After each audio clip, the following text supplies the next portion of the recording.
Halo pemirsa, senang sekali rasanya Bincang Spesial kembali hadir menemani Anda dengan beragam topik yang hangat dan tentunya isu yang sedang ramai diperbincangkan oleh masyarakat.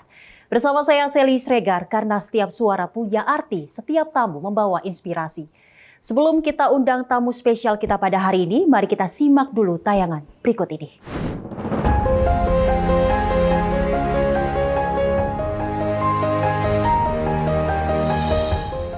Pembangunan Indonesia tidak hanya tentang bagaimana kota-kota besar terus tumbuh, tetapi juga bagaimana daerah di berbagai penjuru Indonesia mampu berkembang, mandiri, dan memiliki kekuatan ekonomi sendiri. Disinilah transmigrasi memiliki peran yang semakin strategis. Jika dulu transmigrasi lebih dikenal sebagai program perpindahan penduduk, maka di era ini paradigmanya mulai bergeser. Transmigrasi diarahkan untuk membangun kawasan, menciptakan pusat-pusat pertumbuhan ekonomi baru, membuka lapangan kerja, serta meningkatkan kesejahteraan masyarakat di daerah.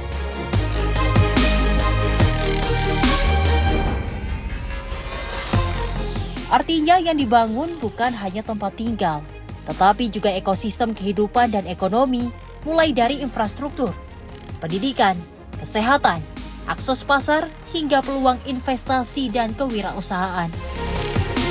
Lalu sejauh mana transformasi kebijakan ini mampu menjawab tantangan pemerataan pembangunan Indonesia? Bagaimana kawasan transmigrasi bisa tumbuh menjadi pusat ekonomi baru dan bukan sekedar menjadi kawasan hunian? Dan yang tidak kalah penting, seperti apa masa depan transmigrasi di tengah perubahan zaman, digitalisasi, serta semakin besarnya peran generasi muda. Selengkapnya akan kami bahas dalam Bincang Spesial.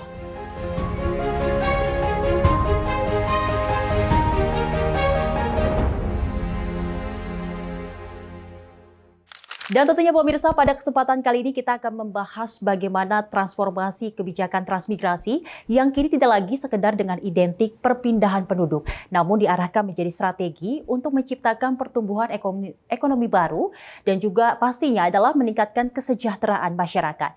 Dan untuk membahasnya lebih mendalam pemirsa, kita sudah bersama Wakil Menteri Transmigrasi Republik Indonesia, Bapak Viva Yoga Mauladi.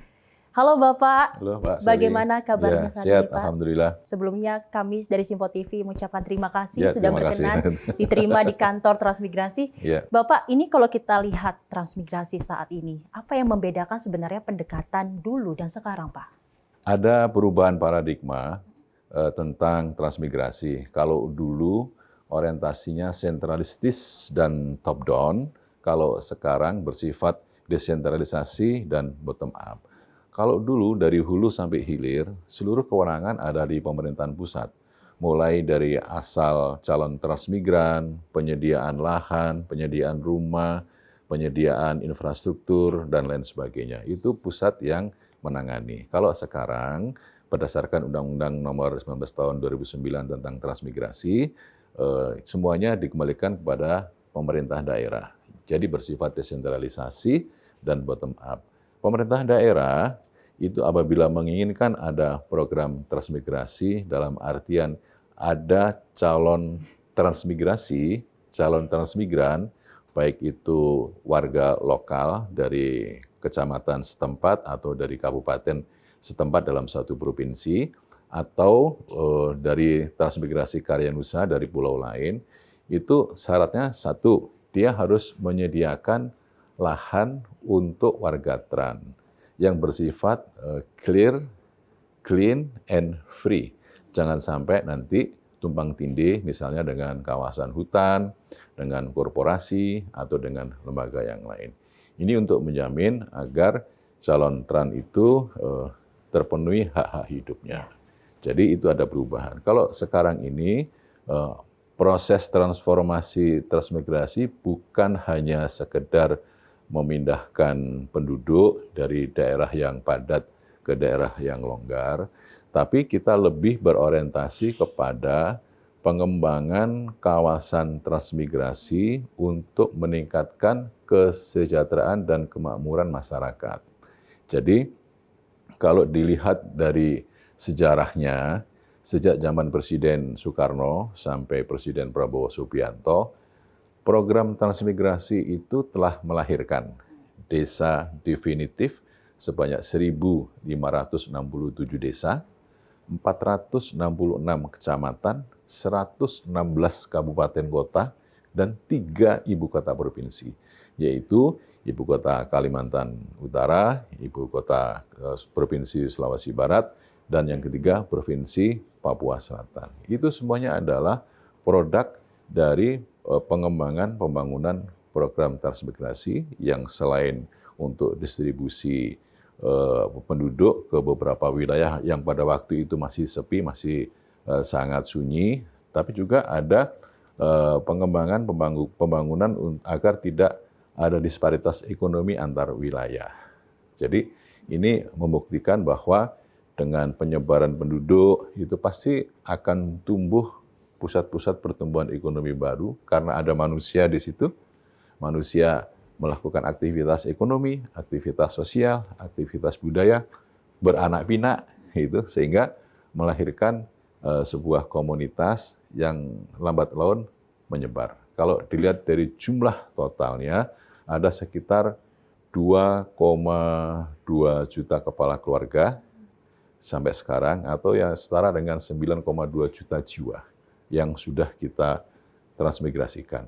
Makanya sekarang pengembangan program transmigrasi itu bukan semata untuk memindahkan penduduk, tetapi lebih berorientasi kepada peningkatan kesejahteraan masyarakat di kawasan transmigrasi, bukan hanya di satuan permukiman, tetapi juga masyarakat lokal yang ada di kawasan transmigrasi. Itu menjadi tanggung jawab kami.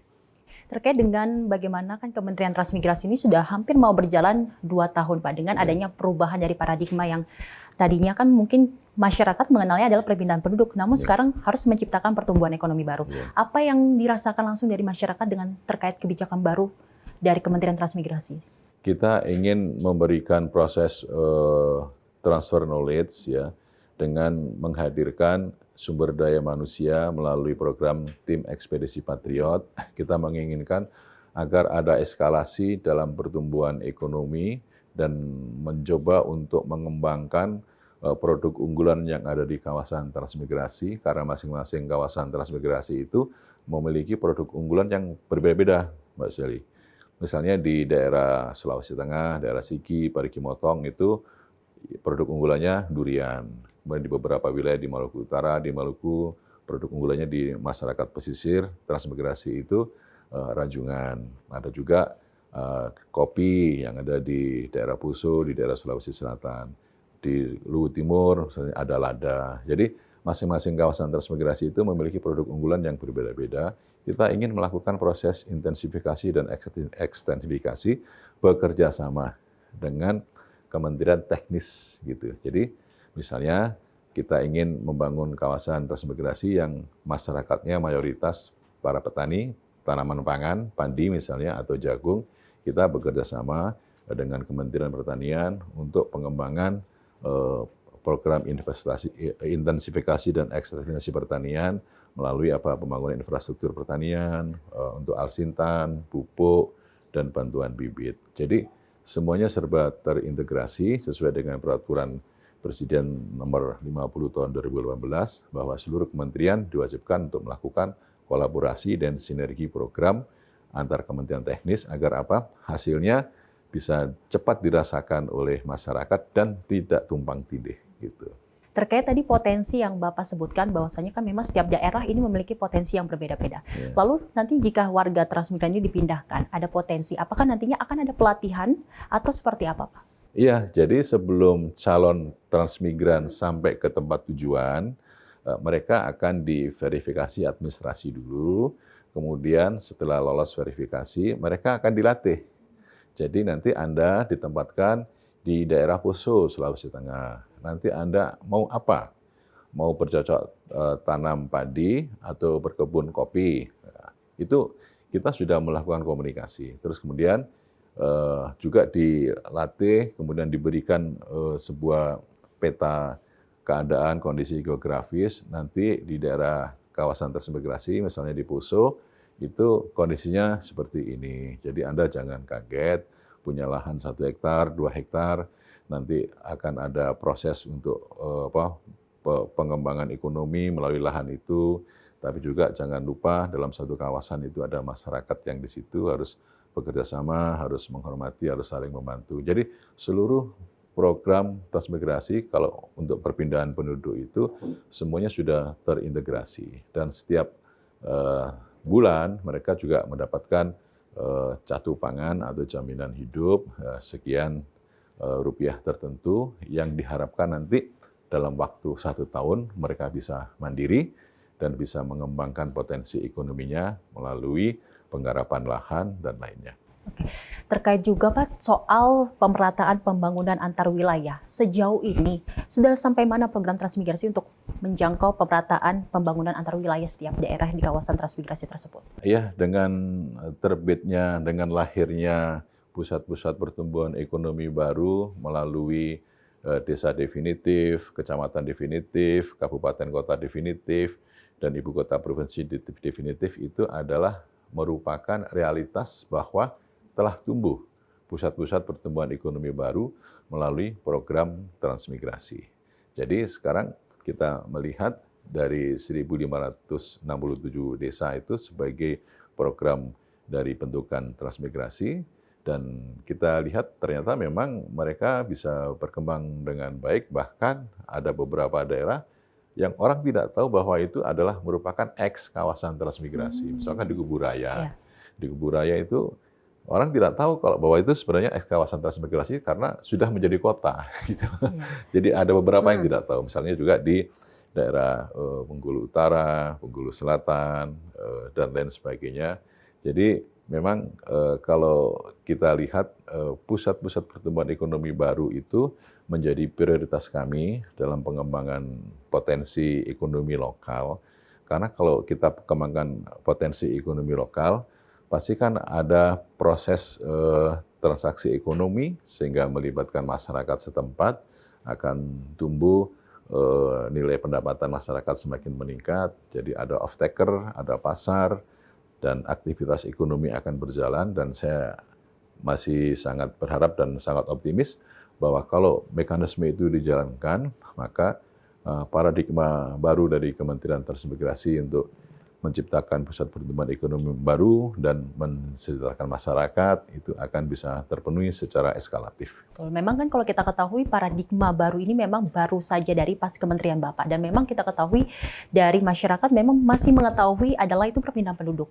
Lalu sebenarnya apa sih Pak yang menjadi tantangan besar dari Kementerian Transmigrasi agar masyarakat mengetahui bahwasanya transmigrasi ini tidak hanya perpindahan penduduk namun juga adanya pertumbuhan ekonomi, adanya meningkatkan kesejahteraan masyarakat. Tantangannya seperti apa Pak? Ya, kita sosialisasi, karena kalau dulu program transmigrasi, wah ini berarti hanya khusus memindahkan penduduk. Kalau dulu bahkan negatif, memindahkan penduduk sama dengan memindahkan kemiskinan, kan itu seperti itu dulu. Nah sekarang itu karena ada perubahan paradigma, tidak seperti itu, kita sosialisasi ke masyarakat, kita tetap untuk memindahkan sebagian calon trans sesuai dengan kemauan pribadi secara sukarela, tapi juga kita melihat ada beberapa pemerintah daerah yang membutuhkan calon warga trans, baik itu yang berasal dari lokal maupun yang berasal dari pulau lain. Jadi proses komunikasi dengan pemerintah daerah itu sangat penting dalam rangka apa? Agar proses pemindahan penduduk itu bisa berjalan secara efektif, efisien, dan tepat sasaran. Jadi kalau kemudian sekarang kita melihat bahwa orientasinya bukan hanya sekedar perpindahan penduduk, tapi kita lebih fokus untuk meningkatkan kesejahteraan masyarakat, tentunya harus ada investasi, ada modal, ada sumber daya manusia yang unggul di dalam kawasan transmigrasi, ada ilmu dan teknologi, ada pasar, ada off-taker. Jadi semuanya itu kita kembangkan secara sistematis di kawasan transmigrasi. Kita punya 154 kawasan strategis prioritas nasional sampai tahun 2029, itu yang akan kita kembangkan, dan harapannya kita bisa mengembangkan itu secara keseluruhan, misalnya seperti yang ada di daerah kawasan transmigrasi Melolo, Kabupaten Sumba Timur, Nusa Tenggara Timur. Jadi pada waktu tahun 2016 atau berapa gitu, itu dibangun pabrik gula. Dan di kiri kanannya ada kebun tebu. Dan sekarang sudah berproduksi namanya gula Sumba Manis. Dan kita harapkan nanti di beberapa kawasan sedang kita jejaki juga ada pusat industri baru sesuai dengan potensi wilayah di kawasan transmigrasi masing-masing. Oke. Dari banyaknya daerah kawasan transmigrasi, dari Kementerian Transmigrasi atau dari Bapak sendiri, apakah ada daerah yang menjadi prioritas dalam pengembangan kawasan transmigrasi saat ini, Pak? Ada 154 kawasan transmigrasi dari total 619. Jadi kalau dilihat memang sangat luas dari Sabang sampai Merauke. Itu ada kawasan transmigrasinya dan ex kawasan transmigrasi. Kenapa disebut ex kawasan transmigrasi? Karena menurut undang-undang setelah 5 tahun kita bina, kita awasi, kita rawat, dan dia harus mandiri, dia harus diberikan kewenangannya kepada pemerintah daerah, dalam hal ini Kementerian Dalam Negeri. Nah, tapi mereka masih tetap berpikir bahwa kami ini adalah warga trans, gitu. Meskipun itu generasi kedua, ketiga, itu mereka masih tetap beranggapan, padahal secara yuridis kewenangannya sudah di Kementerian Dalam Negeri, bukan di kami lagi. Tapi meskipun begitu, kalau kemudian terjadi masalah tertentu, tetap akan kita bantu karena itu adalah bagian dari tanggung jawab kita. Oke, untuk membangun sebuah kawasan transmigrasi lebih maju lagi, pasti ada turut serta kolaborasi dari kementerian-kementerian terkait. Dari Kementerian Transmigrasi dengan kementerian-kementerian terkait, gimana kolaborasinya Pak sejauh ini untuk meningkatkan kesejahteraan dan juga pastinya mengembangkan potensi-potensi yang ada di daerah kawasan transmigrasi?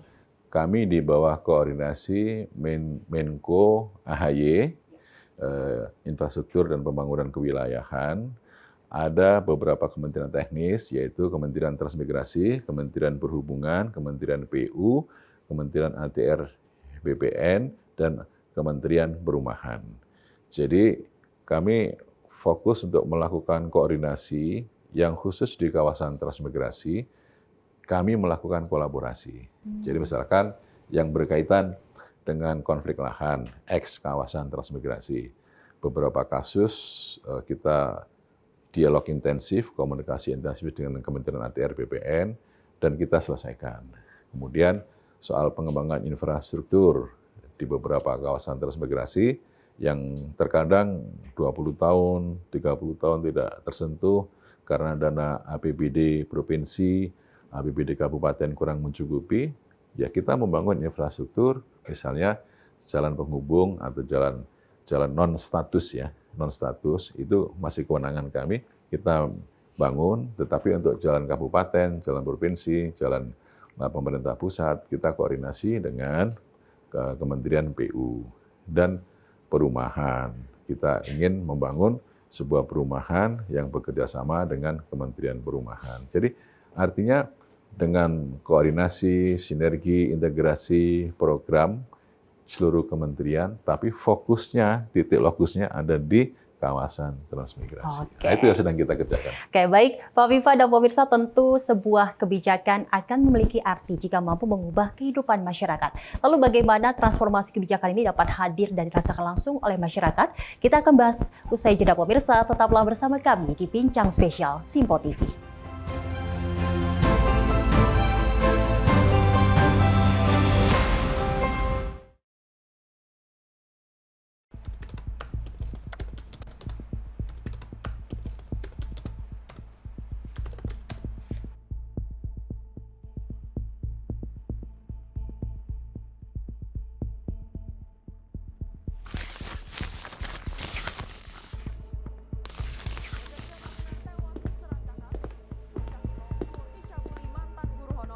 Viral maling bobol rumah di siang hari.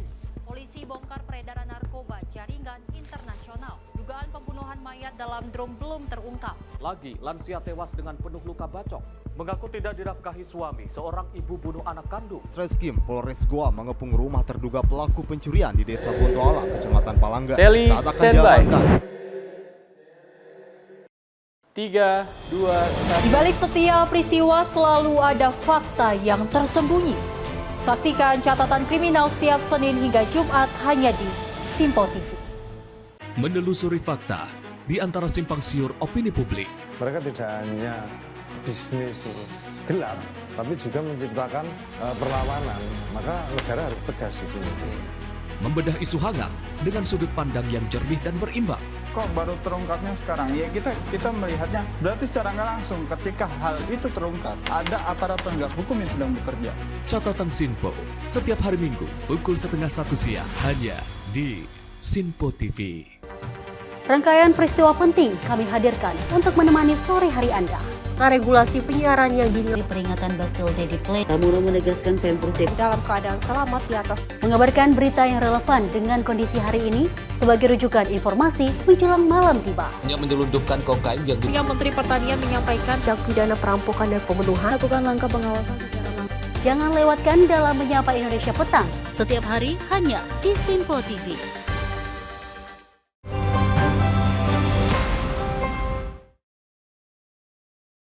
Terima kasih pemirsa, Anda kembali menyaksikan Bincang Spesial Simpo TV. Tentunya pemirsa kita akan bedah lebih dalam mengenai aspek eksekusi di lapangan, lalu bagaimana dampak ekonomi bagi generasi muda hingga strategi pemerintah dalam menghadapi berbagai tantangan di kawasan transmigrasi. Bapak, kita lanjutkan obrolan kita ini terkait dengan ranah eksekusi di lapangan. Bagaimana dari Kementerian Transmigrasi memastikan bahwasannya ini kawasan transmigrasi bisa bertumbuh dan mempunyai pertumbuhan ekonomi baru? Kita selalu melakukan koordinasi, komunikasi dengan pemerintah daerah. Karena kawasan transmigrasi itu ada pemerintah daerahnya, ada pemerintah desanya. Kita selalu melakukan komunikasi. Jadi program perencanaan di pemerintah daerah itu kita selaraskan dengan visi untuk pengembangan kawasan transmigrasi dari Kementerian Transmigrasi. Jadi beberapa hal telah kita laksanakan dalam rangka untuk mensinergikan perencanaan program antara pemerintah daerah dengan Kementerian Transmigrasi yang fokus pada orientasi pengembangan kesejahteraan masyarakat di kawasan transmigrasi. Jadi kita ingin membuat model bahwa di kawasan transmigrasi itu tingkat pertumbuhan ekonominya harus cukup bagus, kemudian ada akses infrastruktur yang bagus, masyarakatnya bisa bekerja, bisa berkembang dengan bagus, dan semuanya tentu diorientasikan agar tingkat pendapatan masyarakat itu bisa bertambah dan keluarganya bisa menjadi sejahtera. Jadi fokusnya di situ, Mbak.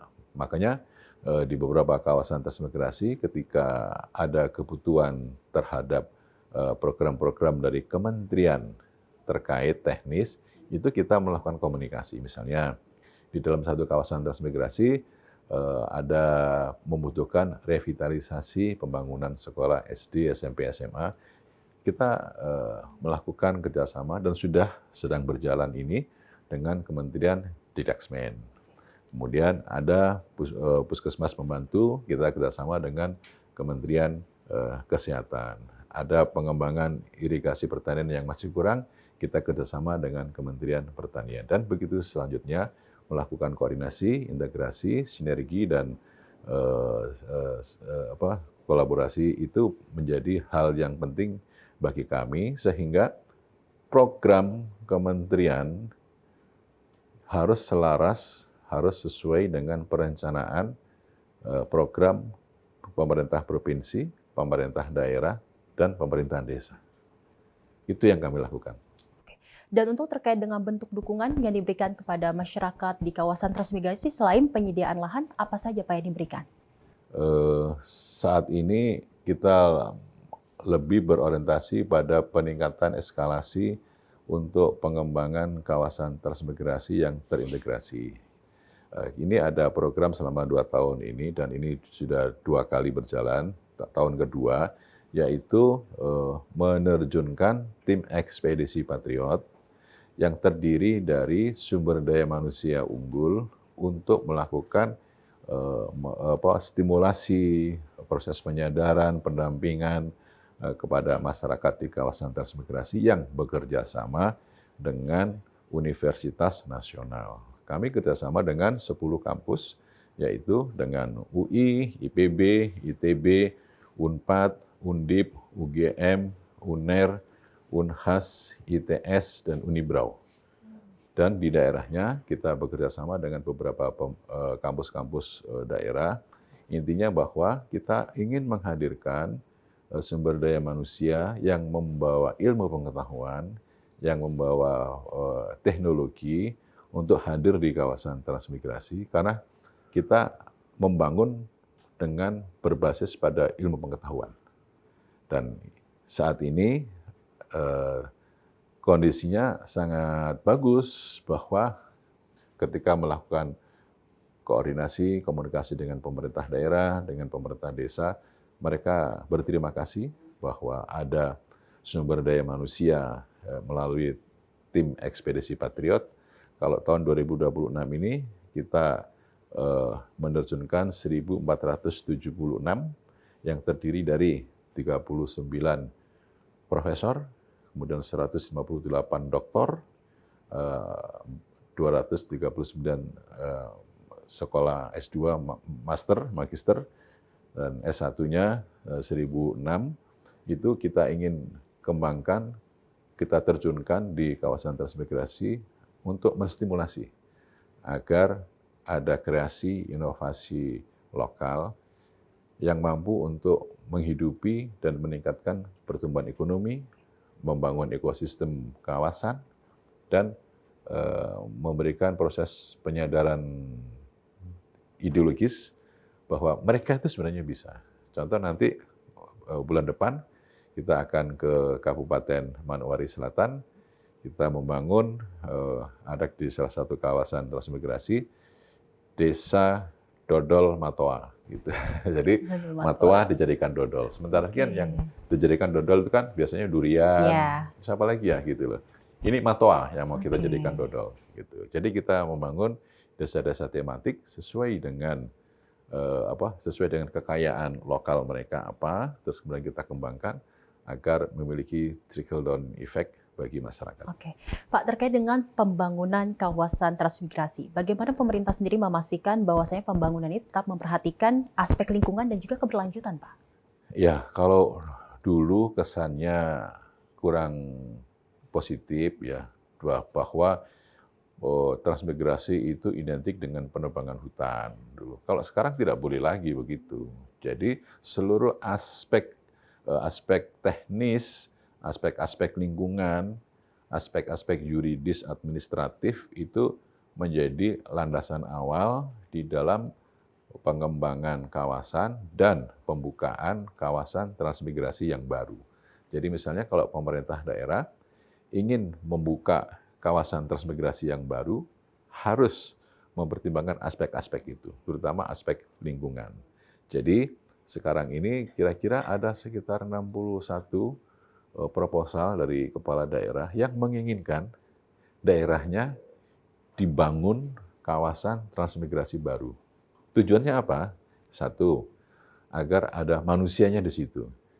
Karena daerahnya terisolasi, terasing, sehingga tidak ada aktivitas sama sekali. Tapi kalau ada manusianya di situ, ada aktivitas ekonomi, aktivitas sosial, aktivitas budaya, beranak pinak, maka daerahnya nanti tidak akan terisolasi lagi dan akan ada pertumbuhan ekonomi baru dan itu bisa mendatangkan pendapatan daerah. Jadi ada 61-an lah kira-kira kepala daerah yang sedang mengajukan dan saat ini yang baru kita setujui, satu, kawasan transmigrasi Barelang, Batam, Rempang, Galang, dan yang kedua, kawasan transmigrasi yang ada di Kabupaten Sigi, Sulawesi Tengah. Oke, Pak, ini yang mungkin buat saya dan pemirsa mungkin penasaran, apakah memang masyarakat lokal di sana ini bisa merasakan bagaimana manfaat dari pembangunan kawasan transmigrasi? Karena kan memang kita ketahui, kita tidak boleh juga dong Pak, mengesampingkan bagaimana masyarakat lokal di sana. Apakah mereka bisa merasakan manfaat dari situ Pak? Nah, kalau dalam pembangunan kawasan, tanggung jawab kami itu bukan hanya satuan pemukiman kepada warga trans saja, tetapi kan juga ada masyarakat lokal, masyarakat asal yang mendiami kawasan transmigrasi. Itu menjadi tanggung jawab kami. Jangan sampai kemudian beberapa kasus pernah terjadi karena ada disparitas ekonomi sehingga memunculkan konflik sosial. Kami tidak menginginkan itu. Yang kami inginkan itu adalah kehidupan yang harmonis antara warga trans yang mendiami kawasan transmigrasi dengan warga lokal, dan kami tidak membeda-bedakan karena baik warga lokal maupun warga trans itu menjadi tanggung jawab kami sebagai penanggung jawab untuk pembangunan kawasan transmigrasi, dan untuk program-programnya juga kita kembangkan secara akumulatif, secara komunal, agar apa? Dampaknya itu, dampak ekonominya, dampak sosialnya bukan hanya dirasakan kepada satuan permukiman, tetapi juga kepada masyarakat lokal yang ada di kawasan transmigrasi. Nah Pak, ini terkait dengan bagaimana peran generasi muda. Ini mungkin yang saya sering dengar bahwasanya dari Kementerian Transmigrasi memiliki program Transpatriot, yang dimana memang generasi muda ikut turun dalam melancarkan bagaimana program-program dari kawasan transmigrasi. Iya. Melihat antusias, bahkan kalau saya lihat data ini kayaknya pendaftar Transpatriot dari tahun lalu sama tahun sekarang ini meningkat. Iya. Melihat peran generasi muda ikut banyak dalam andil kawasan transmigrasi ini gimana Pak? Kalau untuk mau berbakti dan mengabdi kepada Ibu Pertiwi, maka larinya ke kawasan transmigrasi. Karena disitulah ilmu yang kita punya, kemudian inovasi, ide, gagasan, dan cita-cita itu bisa dikembangkan di situ. Makanya tim ekspedisi Patriot TEP itu yang mendaftar kemarin sekitar 10 ribuan lebih, tapi kita hanya mampu menampung sesuai dengan anggaran 1.476.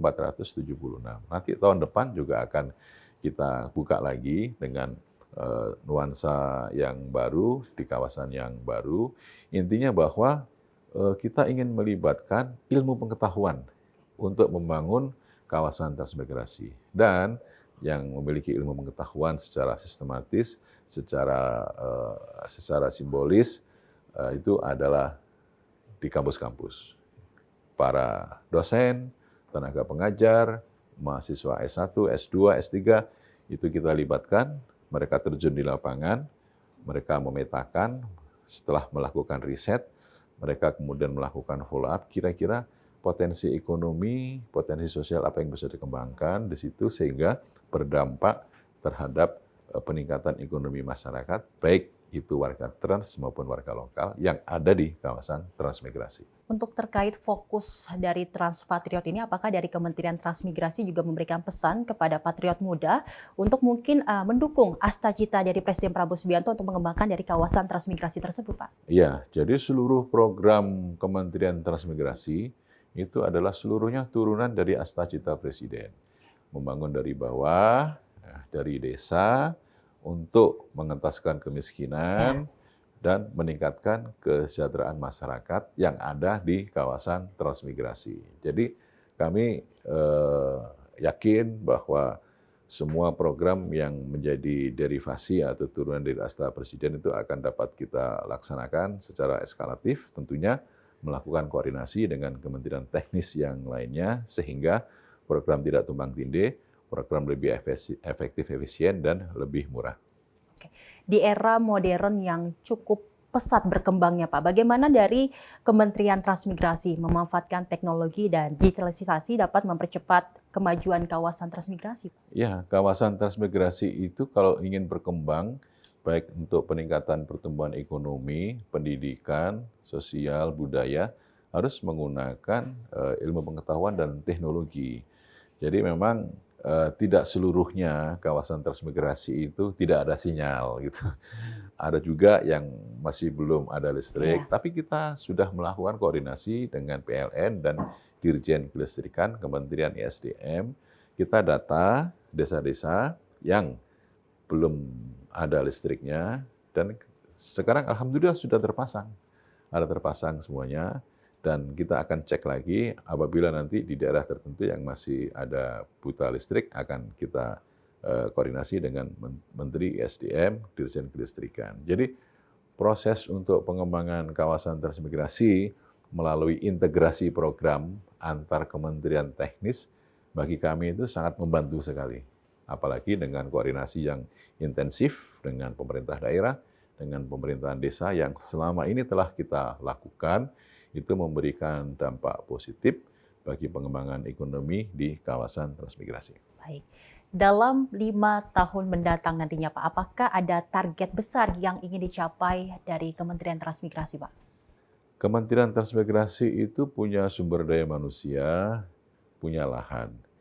Untuk pengembangan ekosistem ekonomi di kawasan transmigrasi yang terintegrasi, kita membutuhkan modal dan investasi, ilmu pengetahuan dan teknologi, membutuhkan pasar dan off-taker. Yang ingin kita kembangkan adalah adanya proses industrialisasi yang berbasis kepada potensi lokal di kawasan yang mampu untuk menggerakkan potensi ekonomi masyarakat sehingga mereka ikut terlibat dan berpartisipasi, tidak menjadi penonton, sehingga hasilnya tentu akan sangat bagus sekali untuk meningkatkan pendapatan mereka dan bisa mengembangkan kawasan transmigrasi menjadi sebuah kawasan yang terintegrasi untuk pengembangan ekosistem ekonomi dan industri. Itu yang menjadi cita-cita dari Kementerian Transmigrasi, agar apa? Kawasan transmigrasi juga ikut berkontribusi di dalam pertumbuhan ekonomi nasional. Oke, mungkin ada pesan Pak kepada masyarakat yang memang masih ragu dengan adanya program transmigrasi ini Pak? Ya, jadi buat masyarakat, warga netizen, kalau mau kabur aja boleh, tapi nggak usah ke luar negeri, kabur aja di kawasan transmigrasi. Pak, jika boleh menggambarkan Indonesia di masa depan, seperti apa kawasan transmigrasi yang menjadi harapan Bapak? Kami memimpikan sebuah kawasan transmigrasi yang terintegrasi, di mana di situ hidup manusia-manusia unggul dengan fasilitas dan infrastruktur yang cukup dan memadai, yang kemudian menjadi smart city gitu ya, yang mampu untuk menghidupi dirinya sendiri dan mampu untuk mengembangkan potensi bukan hanya sebagai kontributor, tapi juga sebagai produsen dengan potensi yang ada, baik produsen tanaman pangan, produsen hortikultura, produsen perkebunan, itu sangat luas sekali potensi untuk bisa dikembangkan. Saya sudah keliling ke beberapa kawasan transmigrasi dan saya merasakan Indonesia ini sangat luas, Indonesia ini sangat subur, banyak sekali potensi lahan-lahan produktif yang masih tidur yang perlu kita kembangkan. Dan itulah gunanya tim Ekspedisi Patriot untuk menghadirkan sumber daya manusia yang unggul, untuk bisa melakukan inovasi dan menggerakkan masyarakat untuk berpartisipasi. Dan yang kedua, ada modal, ada investasi yang mampu untuk menggairahkan perekonomian lokal di kawasan, sehingga trickle down effect-nya buat masyarakat, buat kawasan transmigrasi bisa meningkat pendapatannya. Oke, baik. Pemirsa, tentu di balik kebijakan yang telah kita bahas hari ini tentu ada pengalaman hidup yang membentuk cara pandang Bapak Viva Yoga Maladi. Mari kita kenal sosok Bapak Viva, namun usai jeda pemirsa, tetaplah bersama kami di Bincang Spesial Simpo TV.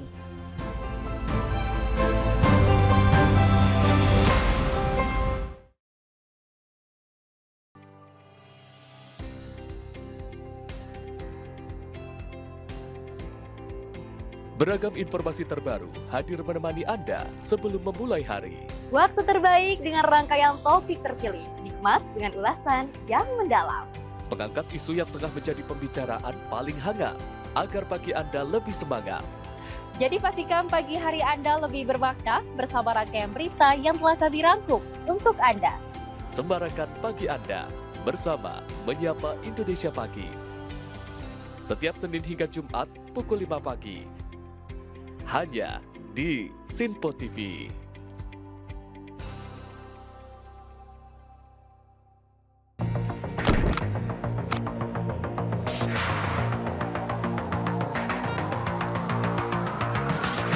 Setiap hari, beragam peristiwa tersaji tak pernah lepas dari sorotan kami. Kami hadirkan isu-isu terpilih yang paling aktual, penting, dan menjadi perhatian publik. Di tengah dinamika kebijakan yang terus bergerak, fakta dan data menjadi kunci dalam melihat realitas secara jernih. Menyajikan informasi mendalam, didukung analisis ahli untuk pemahaman yang lebih utuh. Sorotan utama hanya di Sinpo TV.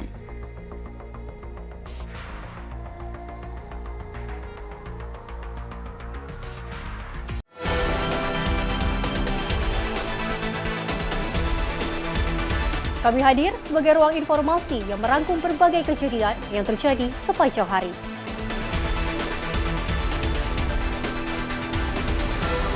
Sempurnakan penutup hari Anda dengan berita-berita terpilih, ulasannya aktual dan mendalam. Jangan lewatkan ruang redaksi. Setiap Senin hingga Jumat hanya di Sinpo TV.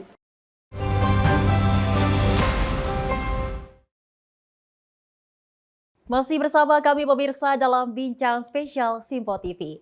Pemirsa, di balik kesibukan sebagai Wakil Menteri Transmigrasi Republik Indonesia, tentu ada perjalanan panjang yang membentuk sebuah karakter. Kalau kata pepatah, tak kenal maka tak sayang, maka di segmen terakhir ini pemirsa kita akan mengenal lebih dekat sosok dari Bapak Viva Yoga Mauladi.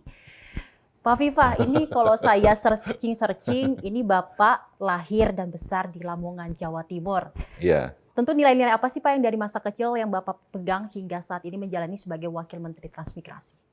Nilai-nilai tradisional keluarga, Bapak Ibu saya guru, teman-teman saya dekat gitu. Jadi mereka selalu bergaul dengan kami siang malam, ada nilai perkawanan, ada nilai kekeluargaan, nilai persahabatan yang itu tidak bisa lupa seumur masa kita. Oke, ini yang memang sedikit cukup terkejut saya Pak melihat searching di internet, ternyata Bapak perjalanan pendidikan ini cukup unik. S1 Kedokteran Hewan di Universitas Udayana, lalu melanjutkan studi ekonomi di Universitas Indonesia. Apa yang hingga Bapak bikin itu melatar belakangi pilihan Bapak dan akhirnya membuat keduanya membentuk cara berpikir Bapak? Ya, saya kuliah di Kedokteran Hewan Udayana, terus kemudian lanjutkan di Magister Perencanaan Kebijakan Publik Fakultas Ekonomi Universitas Indonesia, ya karena saya ingin menerapkan ilmu terapkan. Ilmu terapan itu saya ingin kuasai, karena ini kan berkaitan dengan public policy dan seluruh hal-hal yang bersifat ilmu fakultatif seperti ilmu kedokteran hewan itu kan juga butuh ilmu terapan. Jadi kalau pengembangan ekonomi itu kan sangat berkaitan dengan kesehatan masyarakat hewan, dengan daging, dengan telur, dengan susu, dengan ternak, dengan kesehatan, dengan penyakit. Jadi seluruhnya saling terkait kalau menurut saya. Saya ingin mengarahnya ke sana gitu.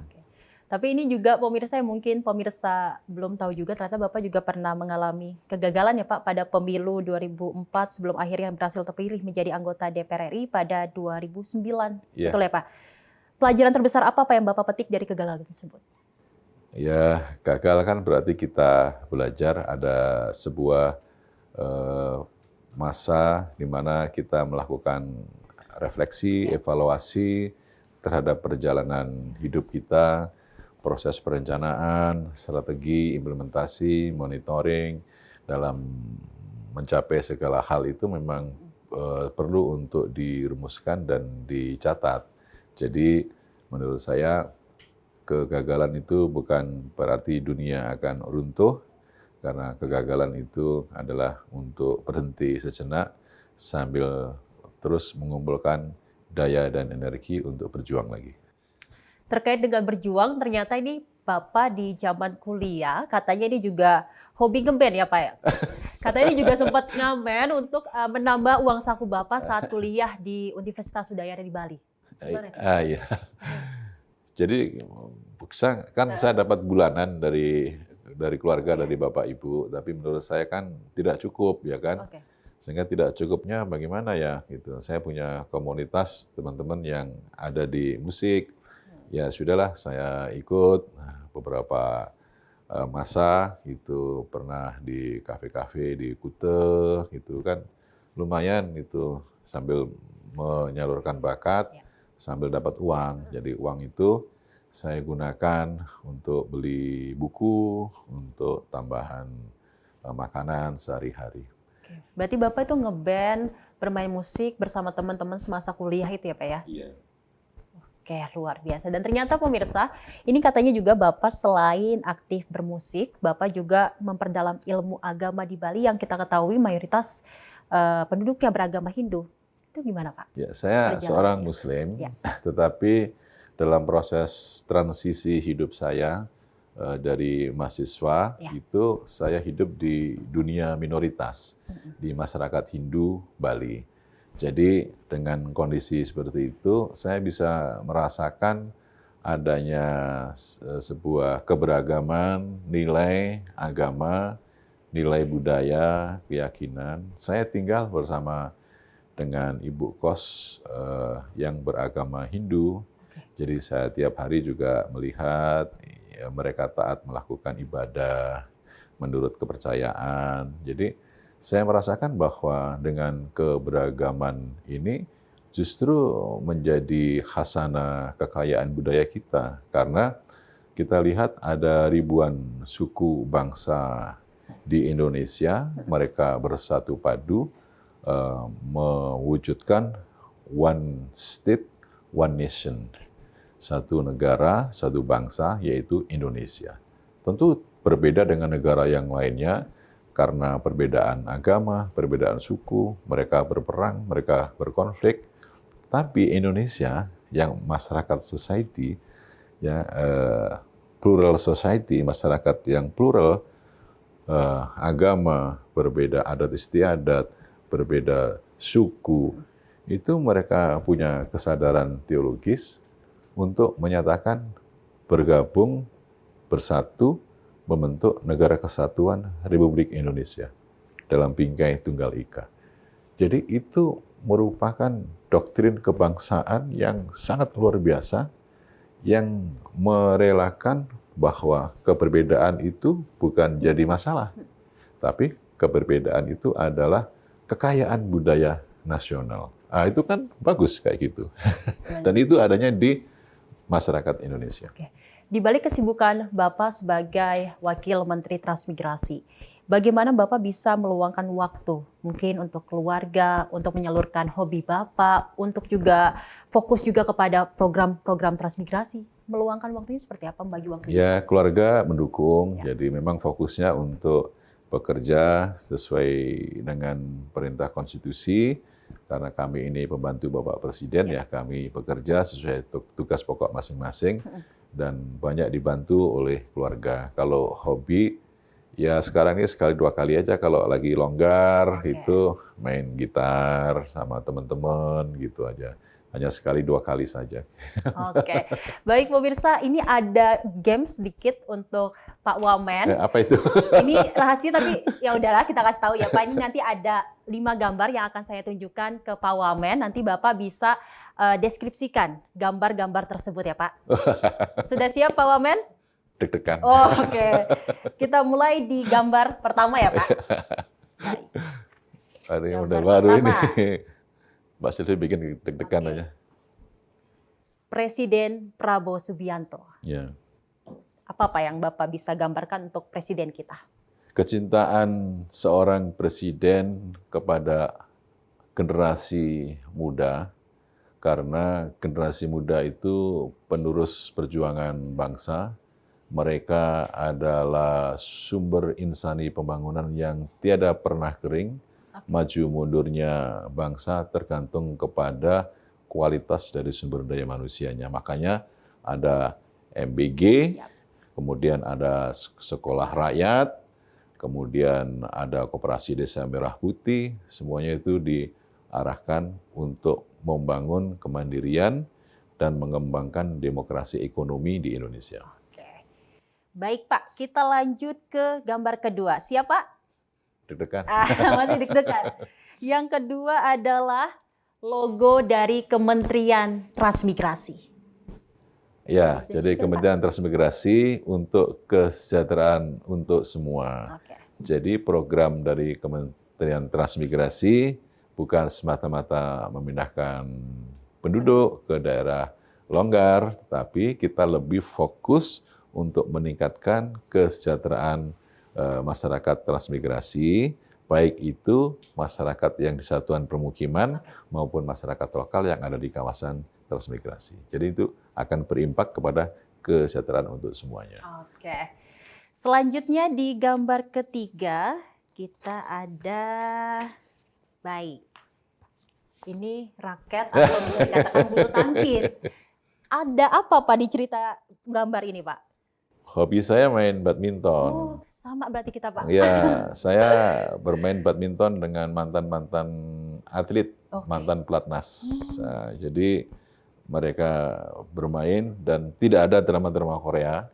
Jadi kalau mereka bermain dengan saya, kalau mereka kalah 3 kali berturut-turut, tidak saya ajak main lagi selama sebulan supaya mereka belajar. Itu. Berarti, tapi ya sering kalah saya. Okay. Mereka kan atlet, mereka kan sekolah. Kalau saya kan atlet kampung jadi kan. Tapi saya belajar. Berarti next kita bisa main bareng kali ya Pak. Kita punya hobi yang sama Pak. Oh ya, silakan nanti ikut klub saya. Siap. Oke, di gambar selanjutnya pemirsa ini ada soto Lamongan. Ya. Gimana nih Pak? Ini makanan favorit saya, soto Lamongan. Jadi dulu tradisi orang-orang tua itu kalau orang lagi sakit gitu, udah kamu makan soto biar sehat gitu. Oke. Dan sudah tersebar dari Sabang sampai Merauke. Di mana ada bumi dipijak, di situ soto Lamongan didirikan. Oke. Siap. Di gambar terakhir nih, Pak Viva dan pemirsa, adalah gitar. Ya. Apa nih Pak yang bisa ya, saya belajar gitar otodidak sejak SD. Waktu itu di SD saya pengen kursus gitar, tapi karena saya tidak punya uang dan orang tua juga tidak punya uang, sehingga ya akhirnya saya belajar dari teman lewat nongkrong-nongkrong di perempatan jalan, saya tanya-tanya gitu. Akhirnya terus kemudian saya juga belajar otodidak lewat buku-buku yang dikirim-kirimin pada waktu kuliah. Jadi ya sedikit ngerti-ngerti sedikit lah gitu. Oke, berarti memang Bapak dari dulu sudah suka gitar dan akhirnya yang tadi kita sempat bahas ngeband bersama teman-teman untuk akhirnya menambah uang saku ya Pak? Iya gitu. Oke, tapi mungkin Pak kalau boleh Bapak berkenan, apakah mungkin bisa ditunjukkan kepada pemirsa Simpo TV Bapak bermain gitar? Gimana Pak? Setuju? Tangan saya masih kaku-kaku. Tapi kan Bapak udah dari kuliah tuh main gitarnya Pak. Iya, tapi kan kalau nggak dilatih nanti bisa kaku. Tapi nggak apa-apa ya kita coba. Ya, kalau ada salah-salahnya dimaafkan ya. Oke, ya udah nggak apa-apa ya. Pemirsa kita akan melihat bagaimana Bapak Viva Yoga Boledi memainkan gitar. Ya Pak, mungkin ini kan sudah megang gitar. Ini pemirsa Simpo TV juga pasti penasaran sehebat dan sejago apa sih Pak Viva ini memainkan jago-jago gitar. amat sih, cuma bisa aja. Ayo coba Pak, tunjukkan kepada pemirsa Pak.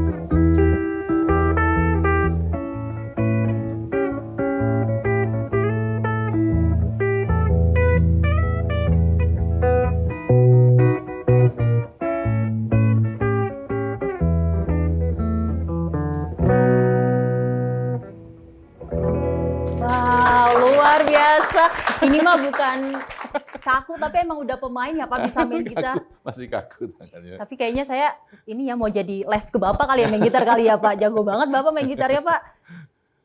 Tepuk tangan buat Pak Viva.